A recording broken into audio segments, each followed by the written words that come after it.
আসসালামু আলাইকুম। কেমন আছেন সবাই? আশা করি ভালো আছেন। তো বন্ধুরা, আমার এই নতুন পেজে সবাইকে স্বাগত।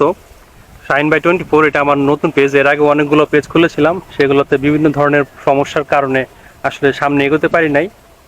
তো মানুষ আসলে অনেক ধরনের কথা বলে, অনেক কিছুই বলে। তো অনেক কিছুকে দেখেও না দেখতে হয়, অনেক কিছুকে শুনেও না শুনে থাকতে হয়, অনেক কিছু আমাদেরকে মেনে নিতে হয়।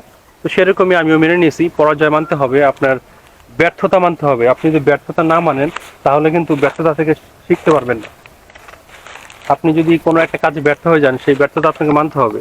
একটা কাজে ব্যর্থ হয়ে গেলেন, সেটা যদি আপনি না মেনে থাকেন বা ব্যর্থতা মানতে পারছেন, তাহলে কিন্তু শিখতে পারবেন না। ব্যর্থতা মেনে সেখান থেকে শিখে তারপরে সামনে এগোতে হবে, যেন সামনের দিনগুলোতে সেই সমস্যাগুলো আর না হয়। তো ওইরকমই আমারও ব্যর্থতা আছে, আমি প্রবলেমে পড়েছিলাম। তো সেইগুলোকে কাটিয়ে এখন সামনে নতুনভাবে দেখতেছি, নতুনভাবে পেজটা খুললাম। তো আশা করি সবাই সঙ্গে থাকবেন। আসলে আপনারা যারা কাজ করেন বা আমরা যারা কাজ করি, আমরা নতুন অবস্থায় অনেক কিছুই ভুল ভ্রান্তি করে থাকি বা সঠিক গাইডলাইনটা আমরা জানি না। সেই কারণে অনেক ধরনের সমস্যা আমাদের পেজে বা প্রোফাইলে হয়ে থাকে। তো আমি আসলে সেই প্রবলেমগুলো জেনে শুনে সলভ করেই কিন্তু আবার নতুন করে শুরু করেছি। আমার আরেকটি পেজ, যেটা বাইক রাইডার 06, ওটা 8,000 ফলোয়ারের একটি পেজ। ওটা কিন্তু এখন আপাতত কাজ করতেছি না, কারণ ওইখানে কিছু ডলার জমা থাকলে সেটা আমি নিতে পারবো না বা উঠাতে পারবো না। আসলে ফেসবুকে বর্তমানে তো কন্টেন্ট ক্রিয়েটরের অভাব নাই, প্রচুর পরিমাণে কন্টেন্ট ক্রিয়েটর হচ্ছে। সবাই কিন্তু সাকসেস হতে পারতেছে না বা পারবেও না, এটা অস্বাভাবিক, এটা সম্ভব না। আর সবাই কিন্তু পণ্ডিত না, কিন্তু এখানে সবাই অনেক কিছু জানে, এরকম ধরনের ভিডিও দেয়। আসলে সবাই কিন্তু সব কিছু জানে না। আমি সেরকম অনেকের ভিডিও দেখে কিন্তু আমার পেজে প্রবলেম হয়েছে। সেই প্রবলেমের কারণে কিন্তু আমি আসলে দীর্ঘ অনেক দিন, 7, 8, 9 মাস কাজ করার পরে কিন্তু আমার পেমেন্ট আমি নিতে পারি নাই। আমার কাজের মানে কষ্টগুলো ব্যর্থতার মধ্যে পরিণত হয়েছে। কিন্তু এখান থেকে অনেক কিছু শিখতে পারছি। ব্যর্থতা বলবো না আমি, কারণ আমার কাছ থেকে আমি যতটুকু কাজ করেছি ততটুকু অনেক কিছু শিখেছি। যেগুলো দিলে সমস্যা হয়, যেগুলো দেওয়া যাবে না, সেই সব জিনিসগুলো কিন্তু আমি এখন শিখতে পেরেছি। আমি এখন সেই জিনিসগুলো আর দিচ্ছি না। ঠিক আছে? তো ভাই, একটু হাই দিবেন নাকি সবাই? তো এগুলো হচ্ছে আমার গ্রামের ভাই ব্রাদাররা, আমার গ্রামের লোক, ও খুব ভালোবাসি আমাদেরকে।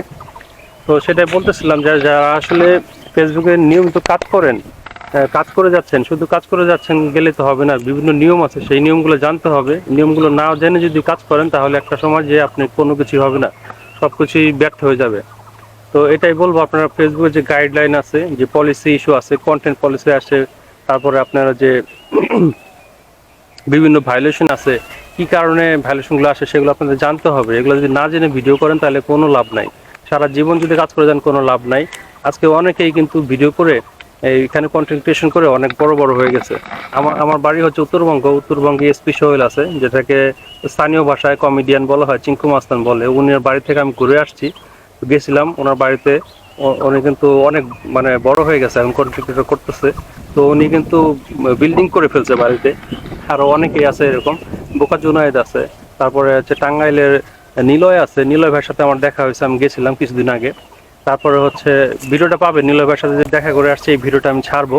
আমার 100 ফলোয়ার পূরণ হইলে, আমার 75 জন আছে এখন, মাত্র 2 দিন হয়েছে পেজ খুলছে, 75 জন ফলোয়ার হয়েছে, আলহামদুলিল্লাহ, খুব ভালো সাড়া পাচ্ছি। 100 হইলে আমি দিয়ে দিব ভিডিওটা। আরো আরো আছে, অনেকেই আছে। তো বলবো যে আপনারা সঠিক নিয়ম মেনে কাজ করার চেষ্টা করেন। কষ্ট যেহেতু করবেন, সঠিকভাবে করেন, তাহলে এখান থেকে ভালো কিছু আশা করা যায়। তো ভালো থাকেন সবাই, সুস্থ থাকেন, আমার জন্য দোয়া করবেন। আসসালামু আলাইকুম।